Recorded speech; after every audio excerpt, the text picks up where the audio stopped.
Hey there, ladies and gentlemen, and welcome back. I'm your host, Patsun, and today we're going to be taking a look at r/divorce, where a woman is upset that her husband is actually protecting his money. Let's begin. My husband has locked down his assets secretly while we are still married, just in case I ever divorce him. Posted by Reddit user thrower opposite.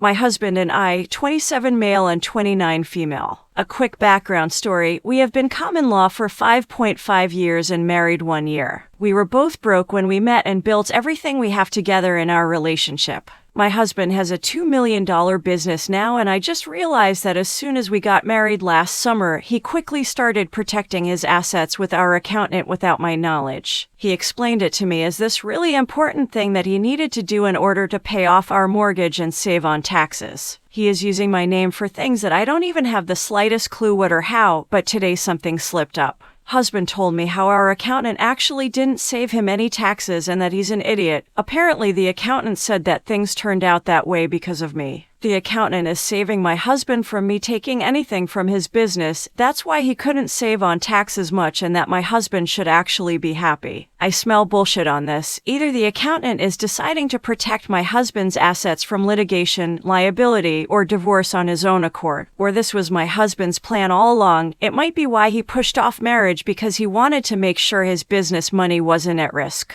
Then when we got pregnant, he changed and became this monster of a person, and only money can make him act that way. He felt screwed because now he has to marry me before I start showing, and that wasn't enough time. So after the marriage, within a month he opens a holding company, and apparently he wants to pay off the house. Side note, he treats me like garbage when it comes to money, and the financial abuse is insane. So, am I being played? Is he tying my hands financially in the event of a divorce? If so, should I finally break free from this person, even if I don't get much out of it?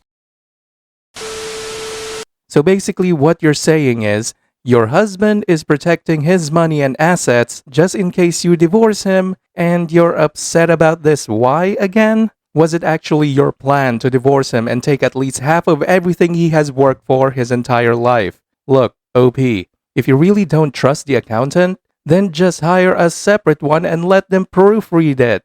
And now for today's second story. My toxic roommate tried to paint me as the bad guy, but I let karma get the better over her. Posted by Reddit user Arugla.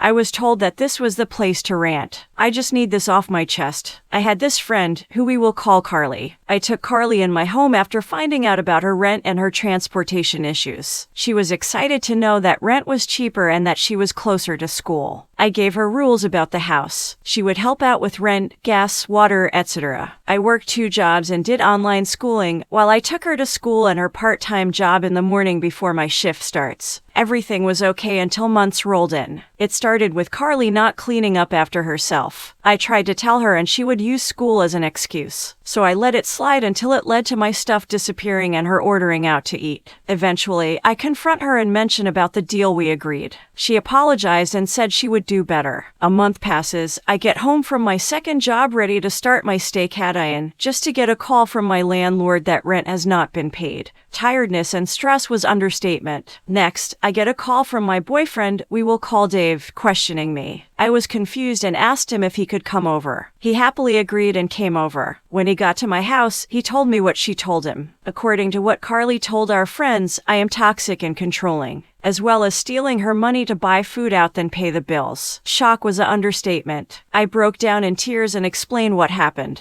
He comforted me and told that he will be staying with me until she gets back. When Carly came back, Dave and I were sitting at the dining room table waiting. She greeted us and acted as if nothing happened. I told her that we needed to talk. She sat down and looked at us confused. When I asked if everything was okay, she brushed it off. Then I calmly tried to explain what the problem was, but she cut me off with, "Look, I had a long day. If you paid the rent, problem solved. I can pay you back." Annoyed, I snapped, "I have been the one covering all of it, let alone the light, water, the house, and I have more things on my plate than you do. Then you have the audacity to accuse me of being a bad roommate when I let you in, or am I to assume that Dave is lying?" Then I let her know that she had until the end of the month to pay me back all the utilities and rent or she would leave. She said that she will make it up to me and went to her room. Dave looked at me and asked if I had any plans. I shook my head in exhaustion. Then he added, "Well, you do have a paid vacation waiting for you. You could come over to my place to distress or you can stay here." I packed a bag and stayed there for a couple of days, turned off my phone, not telling anyone what happened. I still get drained every time I remember about this incident. I will update you guys as soon as I can. Now for OP's first update.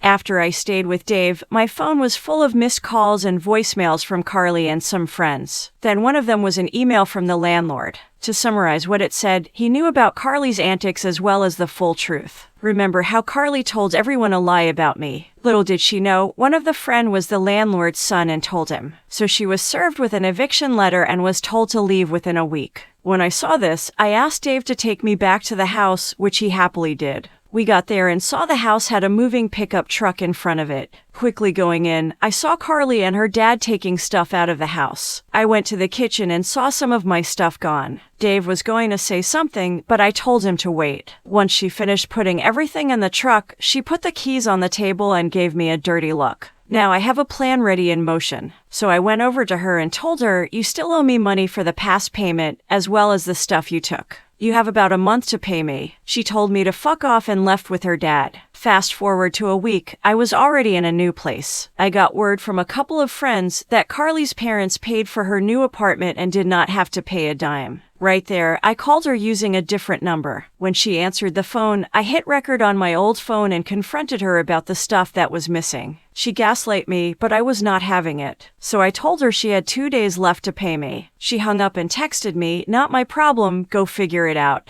I texted back with, "Okay, I will. Find a lawyer and get your schedule cleared for a court date." Immediately, she called me panicked and begging to not bring it to court. She sends the money and says, "I hope you are happy with your decision about making me homeless." I wish I could have seen her face when I said, "Why not ask mom and dad, since you are getting money from them? From what you told me, you said they were homeless, yet they gave you an apartment and you did not have to pay a single dime. Do yourself a favor and not contact me anymore." I then hung up and ended my recording. I even blocked her from my new number. I will update you guys in a bit later or when I can. And now, for OP's final update.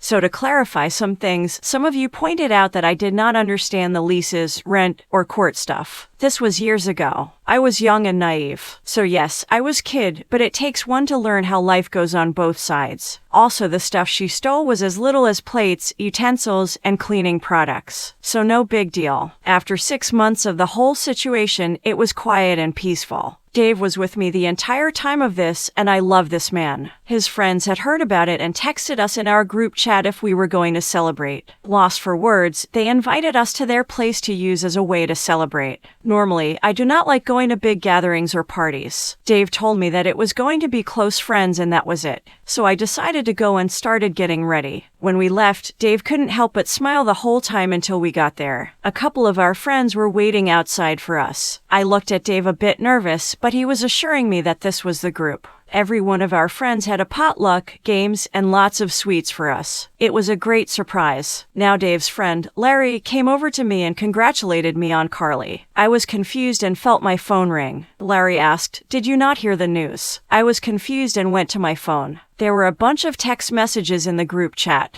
To sum up what happened, Carly was still in the group chat. She tried to bribe everyone with food, drinks, and other stuff to celebrate the event at her new place. Though nobody bought into it. I kept looking into it until I saw something pop up in my bank. It was the amount Carly owed me. Apparently, she sent the money in twice. Thinking she made a mistake, I excused myself and went outside to call her. I used the app to call her, and she answered in the most annoyed voice. I made sure to have this conversation recorded. This was our conversation. "Carly, what part of leave me alone do you not understand? Also, you are being recorded. So be careful with what you are going to say to me." Me, "Okay. Did you send me money by accident?" Carly, "No, I did not and I do not need you tell me what is in my account. I already paid you and do not need to give you anything else back. Now go back to fucking your boyfriend." She hung up and the recording ended. With that statement, I went to the group chat and removed Carly. Not even a few minutes later, Dave comes over to say that Carly was demanding to join back in and to give the money back.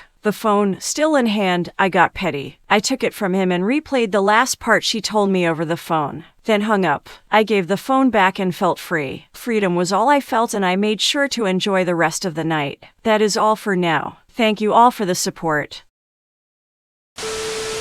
So, you just let her steal your stuff? Look, I'm gonna be honest here. This story actually sounds like it was posted by a kid who doesn't know how leases, evictions, and courts work. But if this is actually true, then I would like to congratulate you, OP, for a job well done.